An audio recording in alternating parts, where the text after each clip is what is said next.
Shirley Chisholm was born Anita St.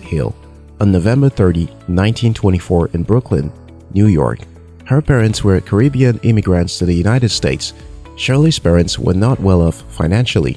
Her father was a laborer who also took up jobs as a factory worker and a baker's hand when necessary.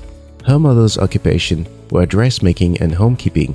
Due to the financial constraints her parents faced, it was difficult for her to provide adequately for Shirley and her sisters.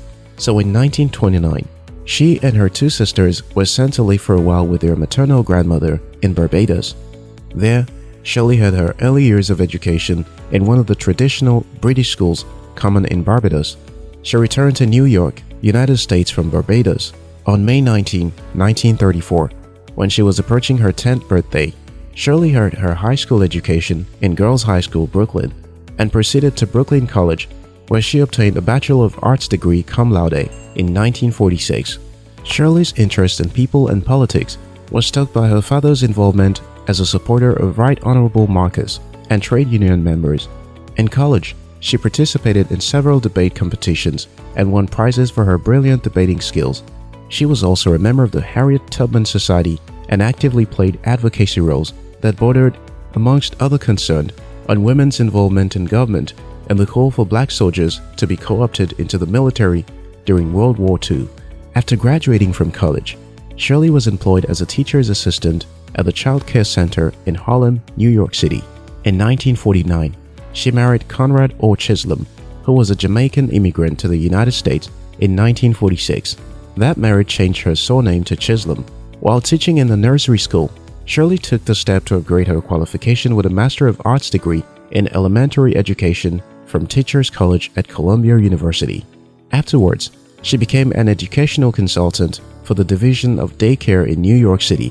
As a director, she distinguished herself in her service as an advocate and implementer of matters that involved early education and child welfare. Her forays into politics was more coincidental than planned.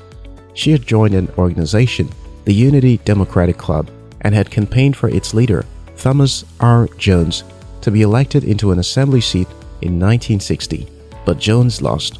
However, his decision to not go for re-election motivated Shirley to run for his seat in the New York State Assembly in 1964, which she won in a landslide victory. She occupied the seat from 1965 to 1968. On January 1968, Shirley announced that she would be running for Congress as a Democrat with her campaign slogan screaming, "Unbought and unbossed." She won her party's primaries and went on to clinch the seat in an unexpected win over James Earl Farmer Jr., who was running as a Liberal Party candidate with the full support of the Republican Party. With that victory, Shirley Chisholm became the first black woman ever to be elected to Congress.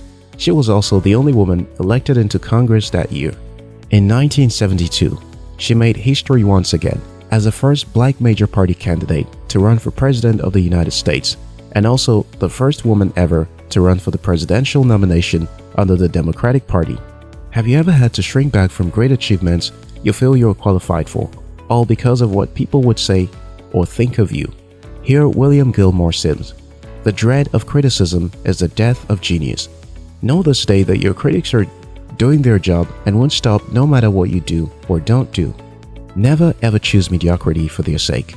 Kevin Keno added, "When they say you can't, they show you their limits, not yours.